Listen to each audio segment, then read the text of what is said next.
Hey, it's JR. Antipasto literally means before the meal and consists of meats, cheeses, and olives. I like to add other items to my platter, so I get them pre-made from the grocery store, and this is a great tip because you don't have to make everything from scratch. I use these from big parties to small parties, and they're great because they can change with the seasons. For this one in the summer, we added pulled pork.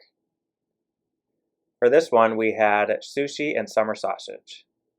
And then we sometimes spice it up with shrimp cocktail and cheese.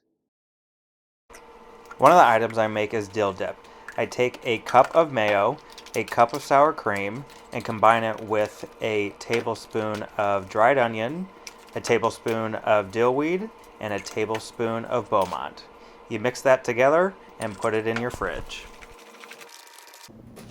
For salami roll-ups, you take a pound of hard salami sandwich slice and a block of cream cheese. Spread the cream cheese on one side and roll it up.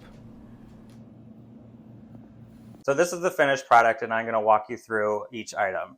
To start, we have a bunch of washed green grapes, and then also I will select 2 or 3 cheeses from my grocery store. I do a soft cheese and a hard cheese, and I put them next to the crackers I'm going to serve.